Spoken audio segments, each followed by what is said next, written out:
బహిరంగంగా చూపించడం ఇలాంటి పనులు చేయకుండా మోడీ నన్ను ఇరికిచ్చాడు, మోడీ ఇరికిచ్చాడు దాని మీద పోయినాడు. మోడీ ఇరికిచ్చాడు అని నిజమవునకు తెలియకపోయినా కామన్ మ్యాన్ ఏమనుకుంటాడంటే దాని మీద కూర్చు కాల ఏమీ లేకుంటే ఎట్లా అరెస్ట్ అవుతాఅనేది కామన్ మ్యాన్కి ఎప్పుడు ఉండేది. అంటే మోడీనో ఇంకొకరు ఇరికిచ్చారనే కదా, ఇరికిస్తారు ఖచ్చితంగా ఉంటుంది. అధికార పార్టీలో ఉన్నప్పుడు ప్రతిపక్షాన్ని ఇబ్బంది పెడుతూనే ఉన్నారు, కేంద్రంలో కానీ రాష్ట్రంలో కానీ. కానీ నేను ఒక స్ట్రాటజీ మార్చుకోవాల్సిన సమయం నేను సింపతి కార్డు ప్లే చేయడం మొదలుపెట్టాడు. నువ్వు 15 సంవత్సరాలు ముఖ్యమంత్రిగా ఉన్న వ్యక్తికి నీకు సింపతి వస్తుంది అనుకోవడం చాలా పొలిటికల్గా చాలా తప్పుడు అంచనా. అది నన్ను సప్రెస్ చేశారు. నువ్వు 15 ఏళ్ళు ఉన్నావు, ఇతని జీవన విధానంలో వచ్చిన మార్పును ఢిల్లీ ప్రజలు చూస్తున్నారు. మొదటి ఎన్నికల్లో 2013లో కానీ 15లో కానీ ఏ విధంగా అయితే వ్యాగనర్ కార్లో తిరిగారు, ఒక డబుల్ బెడ్ హౌస్లో తిరిగారు, తన భార్య జీతం మీద బతుకుతానని చెప్పినారు, ఆటోమేటిక్గా మార్పు కనిపిస్తుంది. ఇప్పుడు సుష్మాల గురించి బాగా ప్రచారం జరుగుతున్నప్పుడు ఇతను ఆన్సర్ చేసుకోవాల్సింది. ఇంత సామాన్యుడానికి అది నీ సొంత బిల్డింగ్ కాకపోవచ్చు. ఇక్కడ తెలంగాణలో కూడా ప్రగతి భవన్ కేసీఆర్ గారు సొంత బిల్డింగ్ ఏం కాదు కదా. అయినా మీద దాని మీద ప్రచారం జరుగుతున్నప్పుడు నీకు ఎందుకంత లగ్జరియస్ బిల్డింగ్ అనే దాన్ని జరుగుతున్నప్పుడు దాన్ని నేను అర్థం చేసుకొని ఉండాల్సింది. అలా చేసుకోకుండా ఆయన నా మీద మోడీ ఆరోపణ చేస్తున్నారన్న ఉద్దేశంలో పోయినారు తప్పితే. మరోవైపు బీజేపీ గత సంవత్సర కాలంగా ఆప్ ఎమ్మెల్యేలు ఉన్న ప్రతి ఒక్క నిమిషం లక్ష్మీనగర్ బీజేపీ అభ్యర్థి అభయ్ వర్మ మాట్లాడుతున్నారు. లైవ్ చూద్దాం. आदरणीय नरेंद्र मोदी जी की है, उनके आशीर्वाद से दिल्ली वालों ने तय किया है कि भाजपा की सरकार बनेगी और लक्ष्मीनगर विधानसभा की जनता और हमारे कार्यकर्ताओं ने मुझे भरपूर प्यार दिया है, जिसका परिणाम पिछले बार से कोई 10 गुना ज्यादा वोटों से मैं जीत के आया हूं। कितने वोट जीते हैं आप? अभी सर्टिफिकेट मिला नहीं है, 7,000 से ऊपर की जीत है, लगभग 7 और 8,000 के बीच की जीत है। लेकिन जिस प्रकार से लोगों ने समर्थन दिया है, लगभग 140 बूथें हम जीते हैं, तो सब तरफ से हमें समर्थन मिला है और भारतीय जनता पार्टी के कार्यकर्ता और लक्ष्मीनगर के क्षेत्रवासी का असीम प्यार मिला है। मैं उनका हृदय से आभार व्यक्त करता हूं और अभिनंदन भी करता हूं। जो विकास की गति लक्ष्मीनगर में चल रही थी अब दोगुने रफ्तार से चलेगी, क्योंकि सरकार हमारी बनने वाली है।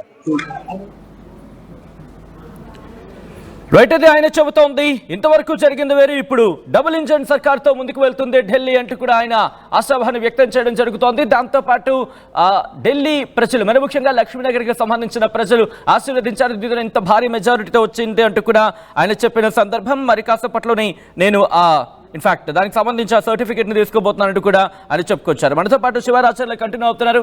శివరాచర్ల గారు, ఇందాక మీరు మాట్లాడుతున్నట్టుగా ఇన్ని క్యాలిక్యులేషన్ పొలిటికల్గా, ఎందుకంటే దాదాపు 2 సార్లు ముఖ్యమంత్రి అయిన వ్యక్తికి ఈసారి స్ట్రాటజీలో మార్పు చెందింది అనుకోవాలా, లేకపోతే ఓవర్ కాన్ఫిడెన్స్ అనుకోవాలా? ఎందుకంటే నేను ఓవర్ కాన్ఫిడెన్స్ అని మాట అంటున్నానంటే కనుక కాంగ్రెస్తో వెళ్ళుంటే కనుక ఇప్పుడు ఓట్ షేర్ చూసుకుంటే 43+7 50% అంటే భారతీయ జనతా పార్టీ ఈజీగా ఓడిపోయిన పరిస్థితి. ఎందుకని ఈ క్యాలిక్యులేషన్ మిస్ అయింది కేజ్రీవాల్కి? కేజ్రీవాల్ మొదటి నుంచి కూడా ambitious, very ambitious. Anna Hazare చెప్పాడు, మీరు పార్టీ పెట్టినప్పుడు తనతో పాటు ఉన్న వాళ్ళ ముఖ్యుల పేర్లు ఎవరికైనా గుర్తుంటే పార్టీ పెట్టింది ఈయనే, కానీ ఈయన ఎవడు దేశంలో తెలియదు. ఆ రోజు దేశంలో బాగా తెలిసింది అన్నా హజారే. దాని తర్వాత శాంతి భూషణ్, ప్రశాంత్ భూషణ్. మొదటి ఫండ్ ఇచ్చింది కూడా వాళ్ళే, దాదాపు $10 మిలియన్ వాళ్ళు ఇచ్చింది, 10 మిలియన్ రూపీస్ ఇచ్చిన్నారు వాళ్ళు. తర్వాత వాళ్ళిద్దరు లాయర్స్, సుప్రీంకోర్టు లాయర్స్. తర్వాత యోగేంద్ర యాదవ్, ముఖ్యమైన యోగేంద్ర యాదవ్. కుమార్ బిశ్వాస్, మీరు ఆ ఫస్ట్ ఎన్నికల కౌంటింగ్ రోజు కనుక మీకు గుర్తుంటే అతను ఫస్ట్ ఫ్లోర్లో నిలబడి మైకులు అనౌన్స్ చేస్తుంటాడు, టీవీ సినిమాలో చూపించినట్టుగా ఆప్ గెలుస్తున్న అనౌన్స్ చేస్తే అతను singer, writer, actor Kumar Biswas. అమ్మాయి పేరు మర్చిపోయాను, అమ్మాయి యంగెస్ట్ మినిస్టర్ కూడా చేసింది అమ్మాయి. వీళ్ళెవరు ఇతనితో లేరు. ఇతను అధికారంలో వచ్చిన తర్వాత ఇతనితో లేరు. వీళ్ళు వేరు కారణాలతో బయటకు వచ్చినారు, లేక పంపించారు, ఏం చేశారు తర్వాత విషయం. అది మార్పు, ఇతను చెప్పిన స్ట్రాటజీలోకి మార్పు కావచ్చు, మార్పు వచ్చింది, జీవన విధానంలో మార్పు వచ్చిందని చెప్తున్నాము. ఇతను అంబియస్ రెండోసారి గెలిచిన తర్వాత కాంగ్రెస్ పార్టీ పతనం అవుతున్న ప్రైజ్లో నేను కాంగ్రెస్ పార్టీని చంపితే నేను ఆ స్థానానికి వస్తాను కదా అన్నట్టుగా ఇతను స్ట్రాటజీ పోయింది. ఏ రాష్ట్రంలోకి పోయినా కాంగ్రెస్ పార్టీ ఎక్కడైతే పోటాపోటీ ఉంటుందో, కాంగ్రెస్ పార్టీ గెలవడానికి అవకాశం ఉంటుందో అక్కడంతా కాంగ్రెస్ పార్టీని దెబ్బకొట్టుకుంటూ వచ్చారు. ప్రధానమైన ఉదాహరణ మీకు గోవా తీసుకోండి. గోవాలో కేవలం ఓడిపోయింది. రీసెంట్గా హర్యానా చూడండి, హర్యానా 11 సీట్లు ఆఫర్ చేసినప్పుడు దాన్ని తీసుకుంటే అక్కడ కాంగ్రెస్ పార్టీ ఈజీ గెలిచుండేది, అది పోయింది. పంజాబ్ నేనే గెలుస్తానని దాంట్లో పోయాడు. సో అక్కడ కూడా శిరోమణి అకాలీదళ్ ప్లేస్ ఇతను వచ్చాడు. ఇది నిలబడుతుందా లేదని తర్వాత సంగతి. ఒకసారి ఉత్తరాఖండ్లో కూడా అలాగే జరిగింది అనమాట. సో హర్యానా ఓటమి తర్వాత కాంగ్రెస్ శ్రేణులు కానీ యాంటీ బీజేపీ శ్రేణులు కానీ క్లారిటీకి వచ్చాయి. అరవింద్ కేజ్రీవాల్ అనేవాడు పరోక్షంగా బీజేపీకి ఉపయోగపడుతూ ఉన్నాడు. బీజేపీ గెలుపు కేజ్రీవాల్ సహకారమే ముఖ్యం అన్నట్టుగా అంటే వీళ్ళు డైరెక్ట్ ఇంట్రాక్షన్ లేకపోయినా అంటే కేజ్రీవాల్ ఎక్కడైతే ఓటు బీజేపీ వ్యతిరేక ఓటును చీల్చుకుంటూ పోతా ఉన్నాడో దీనివల్ల బీజేపీ గెలుస్తుంది అనేది అందరికి పడింది. శివరాచార్య గారు, ఒక ఇంట్రెస్టింగ్ పాయింట్ ని మనం మాట్లాడుకుందాం. మనీష్ సిసోడియా ఆన్ స్క్రీన్ మనం చూస్తున్నాం. మనీష్ సిసోడియా ఢిల్లీ ఉప ముఖ్యమంత్రిగా ఆయన పనిచేయడం జరిగింది. ఇప్పుడు మాజీ ఉప ముఖ్యమంత్రి మనీష్ సిసోడియా. ప్రస్తుతం ఆయన విజువల్స్ మీరు చూస్తున్నారు ఆర్టీవీ స్క్రీన్ మీద. కాస్త భావంగానే కనిపిస్తున్నారు. ఎక్కడా కూడా అఫ్ కోర్స్ పార్టీ ఓడిపోతున్న సందర్భం. ఇప్పుడు మనీష్ సిసోడియా లాంటి వాళ్ళకి ఇప్పటికే పేక లోతు కష్టాలు ఉన్నారని చెప్పాలి. ఇంకా మరిన్ని కష్టాలు ఉంటాయనుకోవాలా రాజకీయంగా? ఎందుకంటే ఢిల్లీ లిక్కర్ స్కామ్లో జైలు పాలయ్యారు. సో ఇలాంటి సందర్భంలో మీరు ఏదైనా వ్యక్తి కేంద్రంగా ఉన్న పార్టీ అది ప్రాంతీయ పార్టీలలో ఎప్పుడు నెంబర్ 2, నెంబర్ 3, నెంబర్ 4 ఉండే వాళ్ళు ఆ ప్రొజెక్ట్ తీసుకోవడం కష్టం, అసాధ్యమైన విషయం. అయినా రాజకీయాల్లో ఉంటారా తప్పుకుంటారా అనేది ఫస్ట్ ఆలోచించాలి. ఆయన కష్టాలకు ఇష్టాల తర్వాత విషయం. అసలు ఆయన రాజకీయాల్లో ఉంటారా ఉండరా? Sisodia is not a politician. ఆయన కూడా ఆప్తో వచ్చిన వాడే, ఆప్తోలో గెలిగిన వాడే. అధికారం 15 ఏళ్ళు అధికారం ఉంది. అధికారం లేకముందు మనిషి బాగా పోరాడతాడు, కానీ ఒకసారి అధికారం రుచి చూసిన తర్వాత ఆ ఫైటింగ్ స్పిరిట్ ఎవరికి కంటిన్యూ కాదు. మీకు కంఫర్ట్ వచ్చేస్తుంది, లైఫ్లో మీకు కంఫర్ట్ వచ్చింది, సైకలాజికల్ కంఫర్ట్ వచ్చింది, మీకు తెలియకుండానే పవర్.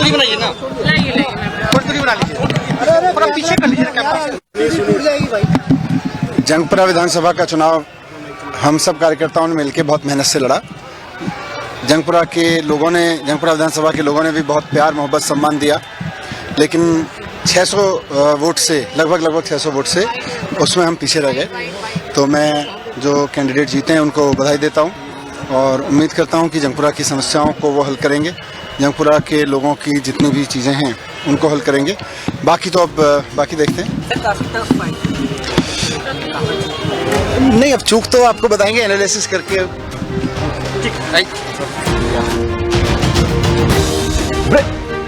బ్రేకింగ్ న్యూస్ చూస్తున్నారు. మనీష్ సిసోడియా ఓటమిని అంగీకరించారు. దాదాపుగా 30,029 ఓట్లు మాత్రమే వచ్చాయి ఆయనకి. 600 ఓట్ల పై చిలుకుతో ఆయన ఓటమిని చవి చూశారంటూ ఓటమిలో వెనుకంజలున్నారంటూ చెప్పుకొచ్చారు. ఎందుకు అంటే కనుక 8 రౌండ్లు 10 రౌండ్లు గాను 8 రౌండ్లు పూర్తవడం జరిగింది. 8 రౌండ్లకు 10 రౌండ్లకు సంబంధించి 8 రౌండ్లు పూర్తయి ఈ నేపథ్యంలోనే ఆయనకు 30,000 ఓట్లు రావడం జరిగింది. 30,000 ఓట్లకు ఆయనకు పోలైన పరిస్థితి. అయితే ఇక్కడ భారతీయ జనతా పార్టీ నుంచి ధర్మేందర్ సింగ్ మర్వాహ ఆయన పోటీ చేయడం జరిగింది. ఆయనకు 30,665 ఓట్లు వచ్చాయి. కేవలం 636 ఓట్ల తేడా మాత్రమే ఉంది. 8 రౌండ్లు పూర్తయిన సందర్భం. ఈ నేపథ్యంలో మనీష్ సిసోడియా ఓటమిని ఒప్పుకున్నారు. ఆయన మాట్లాడారు. ఆయన ఏమన్నారు చూద్దాం. नहीं, वो 600 वोट से रह गई वो सीट. तो आपको बताएंगे एनालिसिस करके.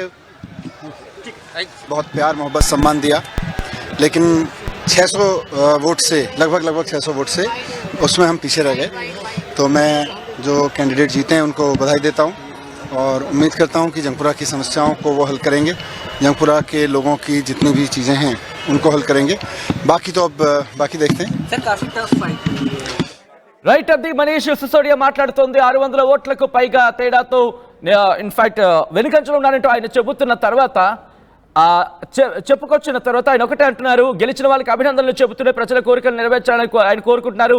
దాంతోపాటు ఢిల్లీ లిక్కర్ స్కామ్ కేసులో జైలు పాలయ్యారు. దాదాపుగా 1.5-2 ఏళ్ళు అనుకోవాలి ఆయన జైల్లోనే ఉన్న పరిస్థితి. ఈ నేపథ్యంలో ఆయన ఇక్కడ మరి ముఖ్యంగా చూసుకుంటే మనీష్ సిసోడియా జంగ్పురా నుంచి ఆయన బరిలోకి దిగిన తర్వాత కొద్దిసేపటి క్రితం ఆయన మాట్లాడారు. కౌంటింగ్ కేంద్రం నుంచి బయటకు వస్తున్న సందర్భంలో ఆయన కీలక వ్యాఖ్యలు చేశారు. తన ఓటమిని అంగీకరించారు.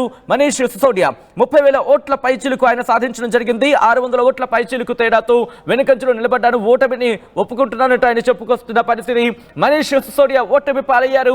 ఆమ్ ఆద్మీ పార్టీకి సంబంధించి కీలకమైన వ్యక్తులు మాట్లాడుకునే వాళ్ళలో అరవింద్ కేజ్రీవాల్, ఆ తర్వాత మనీష్ సిసోడియా, ఆ తర్వాత సంజయ్ సింగ్ లాంటి వాళ్ళు ఉంటారు. ఆ తర్వాత ఆతిషి, అలా మాట్లాడుకుంటుంటే ఇక అలిసి పెద్దగానే ఉందని చెప్పుకోవాలి. కానీ ఇప్పుడు మనీష్ సిసోడియా, సత్యేంద్ర జైన్ కూడా ఆయన వెనుకంజలో ఉన్న పరిస్థితి ఉందంటూ కూడా మాట్లాడుకోవడం జరుగుతుందంటే అర్థం చేసుకోవచ్చు. మరి ముఖ్యంగా మనీష్ సిసోడియా సో ఎలా చూడాలి శివరాచార్య గారు మనీష్ సిసోడియా లాంటి వాళ్ళు? ఎందుకంటే ఉప ముఖ్యమంత్రి కేజ్రీవాల్ తర్వాత కేజ్రీవాల్ అంతటి వ్యక్తి ఢిల్లీ లిక్కర్ స్కామ్కి వెళ్ళడం, ఢిల్లీ లిక్కర్ స్కామ్కి సంబంధించిన ఇంపాక్ట్ ఇది అనుకోవాలా, లేకపోతే మిగతా కారణాలు కూడా దీని ప్రభావం చూపించాయి? ఢిల్లీ లిక్కర్ స్కామ్ వల్ల ప్రజా వ్యతిరేకత వచ్చి ఆగ్రహం వెల్లుబికి జరిగిన ఎన్నిక కాదు. ఎందుకు కాదంటే స్టిల్ వాళ్ళు 24 దగ్గర ఉన్నారు, ఇంకా 2-3 దగ్గర 20 వరకు ఉంటారు. మీరు గత 2 ఎన్నికల్లో చూసుకుంటే 2020లో బీజేపీకి 8 వచ్చాయి, ఆప్కి 62 వచ్చాయి. 2015లో బీజేపీకి 3, ఆప్కి 67 వచ్చాయి. అలాంటి వ్యతిరేకత ఇక్కడ లేదు. ఇక్కడ గ్రౌండ్ స్టిల్ ఆపు బలం ఉంది, గ్రౌండ్ ఉంది. 43% ఓట్లు తెచ్చుకున్నారు. కేవలము వాళ్ళు గనక పొత్తు పెట్టుకొని పోకపోవటం ఒకటి, సరైన స్ట్రాటజీ లేకపోవడం. అధికార పార్టీ ఎప్పుడు కూడా గుర్తుపెట్టుకోవాలి, సింపతి కార్డు ప్లే చేయొద్దు. మీరు అధికారంలో ఉన్నప్పుడు ఎలాంటి సింపతి కార్డు ప్లే చేయొద్దు. నన్ను ప్రధానమంత్రి మోడీ ఇబ్బంది పెట్టాడా, ప్రతిపక్షం ఇబ్బంది పెట్టింది, సింపతి కార్డు ప్లే చేయొద్దు. ఇందులో ఆప్ చేసిన number 1 mistake sympathy card play చేయడమే వాళ్ళ ఓటమికి ప్రధాన కారణం.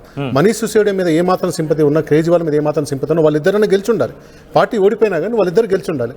వాళ్ళిద్దరు కూడా గెలిచే అవకాశం, వాళ్ళిద్దరు కూడా ఓడిపోయింది. మనకి ఢిల్లీ ఎన్నికలకు సంబంధించి ఆపు గెలుస్తుందని చెప్పిన వాళ్ళల్లో కేకే సర్వే ఒక ఆయన ఉన్నాడు, ఆయన చెప్పాడు. కానీ ఆయన ఏం చెప్పాడంటే వీళ్ళిద్దరు ఓడిపోతారు, అసలు ముగ్గురు కూడా గెలిచే అవకాశం లేదని చెప్పారు. ఆతిషి, సిసోడియా, సత్యేంద్ర జైస్వాల్, కేజ్రీవాల్ కూడా చెప్పారు. రైట్, కంటిన్యూ చేద్దాం. ఇదే అంశానికి సంబంధించి తన ఓటమిని ఒప్పుకున్నారు మనీష్ సిసోడియా. ఢిల్లీ ఉప ముఖ్యమంత్రిగా, విద్యాశాఖ మంత్రిగా అనేక బాధ్యతలు నిర్వర్తించారు ఆయన.